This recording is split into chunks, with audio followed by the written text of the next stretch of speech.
Hey, salut à toi fan de Rubik's Cube, c'est Frizax et aujourd'hui on se trouve pour une nouvelle vidéo et aujourd'hui on va faire un unboxing. Alors aujourd'hui on se retrouve dans un unboxing avec un éclairage un peu approximatif, quoique pas tellement. Le seul problème c'est qu'il y a des ombres dégueulasses, il faudrait que j'ai une lumière aussi de ce côté. Mais bon, c'est pas techniquement possible. Tout simplement parce qu'il est le soir, donc forcément il y a moins de lumière, donc je suis obligé de mettre de l'éclairage artificiel. Et donc qui dit éclairage artificiel dit approximatif, voilà, donc j'ai 4 mains, c'est super. Donc aujourd'hui pour un unboxing assez rapide, j'ai un cube à moi, beaucoup de lubes, et deux cubes qui sont pas à moi mais que je voulais vous montrer parce qu'ils sont pas emballés, donc ça gêne pas forcément. Donc on va commencer par ce cube, donc c'est une Pandora Box. Et donc du coup je ne sais pas du tout comment ça bouge. Ok, c'est très bizarre. Ok, ouais, bon ben voilà. J'ai quand même l'impression que c'est un peu un 3x3. Hein. C'est un peu un 3x3 mais un peu bizarre. J'ai pas l'impression que les centres bougent. En fait c'est un peu un 3x3. Ouais, c'est un 3x3 avec des formes assez bizarres. Est-ce qu'on pourrait... Ouais, on peut faire bouger les tranches du milieu, bon assez bizarrement. Mais du coup ça peut nous permettre de faire une PLLH. Donc ouais, c'est un 3x3 avec une forme assez sympathique. Donc bon voilà, c'est sympa. Non, finalement je trouve que ça rend bien. Bon, il est pas pour moi, je voulais en prendre un et puis finalement j'en ai pas pris. Parce que ça faisait monter les frais de livraison, donc bon, voilà. Donc oui, je vous ai pas dit, donc tous ces cubes viennent de chez The Cubicle, voilà. Et puis ensuite le deuxième cube, bon c'est un GeoCube. Un cube qui me paraissait assez bizarre. En fait c'est très bizarre. Bon alors il y en a 3 versions, celle-là c'est la version B. Donc en fait c'est juste un cube transparent sur lesquels il manque des faces. Ouais, je vois pas trop l'utilité. Donc bon. Après il est pas pour moi celui-là aussi. C'est vraiment bizarre. Après je me demande du coup, est-ce que si on a les 3 déjà, est-ce qu'on peut reconstituer le cube? Enfin il y aura quand même pas les centres. Si, on peut peut-être avoir les centres. Et voilà, et une autre question, est-ce que c'est vraiment... Enfin quelle est l'utilité? Donc ça vient avec un petit socle transparent de chez Moyu.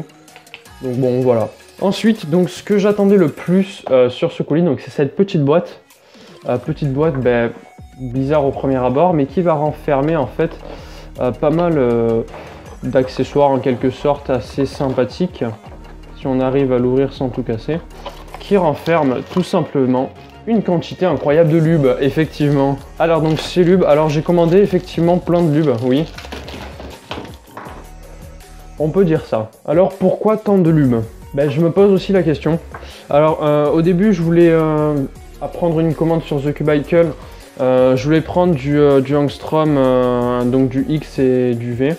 Donc voilà, le V qui est vachement rapide, le X qui est un peu l'équivalent du Martian que j'avais déjà acheté mais sur Speedcube Shop. Donc voilà, je voulais prendre ces deux lubes. Et puis finalement je me suis dit bon, le DNM est quand même réputé pour être un bon lube quoi. Donc je me suis dit ouais, c'est bête de pas en prendre quoi. Et puis finalement j'ai pris un pack où finalement ces deux me revenaient quasiment gratuits. Donc en tout cas pour pas cher du tout. Donc finalement j'ai pris ce pack donc avec ces 5 lubes. Donc ces 5 lubes qui viendront s'ajouter au Martian, au Lunar et au Maru que j'avais déjà. Donc voilà, ça me fait pas mal de lubes. Ensuite ça c'est un lube de chez Moyu qui coûtait vraiment pas cher, il était à 1$ pour 5 ml, donc c'est vraiment rien en fait pour du lube. Donc je me suis dit pourquoi pas tester. Il y avait 3 versions, je crois que c'est la 3e version. Donc je me suis dit autant tester. Et donc du coup ça me fait 9 lubes à vous tester. Donc je vous ferai ce que je compte faire, c'est une vidéo en fait, une vidéo un peu comparative de ces 9 lubes pour voir déjà lesquels correspondent auxquels. À mon avis le Angstrom X correspond à peu près au Martian. Le V correspond à peu près au Lunar, ou alors c'est le DNM, je sais pas. Puis on verra un peu tous ces cubes. Le Lubicle et le Lubicle 6, je les connais vraiment pas. Donc on va voir ce que ça donne.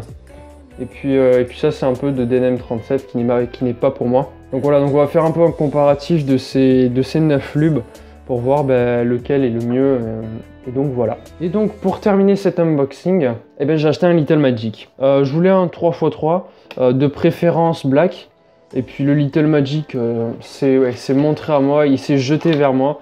Du coup que j'ai pris en black parce que le Little Magic à le prendre, autant le prendre en black parce qu'en version stickerless il est pas ouf. Donc voilà. Et puis avec ce Little Magic, du coup, j'ai choisi d'acheter des stickers en plus. Donc il y a les stickers pour chaque couleur. Alors je sais pas si les couleurs sont exactement les mêmes. Et du coup, j'ai aussi pris une espèce de petite raclette. Ça, c'est très pratique pour enlever les stickers. Et du coup, j'ai pris ces stickers parce que les stickers de Little Magic sont pas vraiment les meilleurs stickers du monde et sont connus pour se détacher assez rapidement. Donc du coup, voilà. Au niveau du changement de couleur, le blanc, bon, c'est à peu près le même. Les stickers, j'ai l'impression, sont un poil plus petits. C'est peut-être qu'une impression. Le jaune est bien plus fluo. Le rouge aussi. Là, se rapproche un peu du rose. Ça se voit pas à la caméra, mais ça se voit. Ensuite, l'orange est vachement plus clair. Le bleu est plus clair. Et le vert plus flashy. Donc voilà, donc ces couleurs sont mieux. Les stickers sont de meilleure qualité aussi que les stickers de base du Little Magic. Donc je me suis dit, bah, de toute façon, je voulais m'acheter ce petit truc. Du coup, autant acheter des stickers et acheter un Little Magic, autant acheter des stickers pour, sachant que cela s'enlève relativement rapidement. Donc du coup, allez, on va faire les premiers turns. Bon, je m'attends pas à... Enfin, je sais que ce cube est bien, après...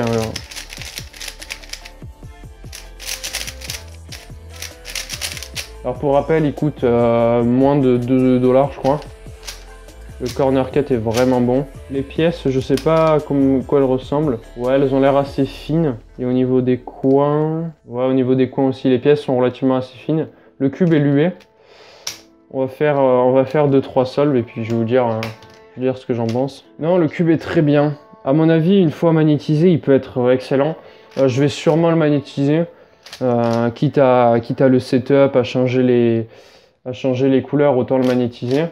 Et je pense que une fois ce setup, il peut rendre vraiment bien. Hein. Il est rapide, mais relativement contrôlable. Bon, il fait pas mal de bruit, mais il est très rapide, très contrôlable. Il a un bon corner cut, pas trop de lock-up. Pour un cube pas magnète, il a pas trop de lock-up, franchement. Là, en ce moment, je suis en train de magnétiser pas mal de GAN de 356R. Et c'est vrai que sans les magnettes, le 356R a quand même pas mal de lock-up, je trouve. Si jamais j'arrive à bien le setup, à bien le magnète, etc. Et que ça rend bien, je vous en ferai sûrement une review. Parce qu'à mon avis, il a quand même un bon potentiel. Pourquoi pas en faire une review en le confrontant au MF3 RS3, qu'il faut que je magnète aussi. Pourquoi pas. Donc bah, tous ces lubes et ce cube, je vous en ferai sûrement la review. Et puis voilà, on va se laisser là nous pour cet unboxing. C'était Freezax, on se dit à la fois prochaine. Ciao.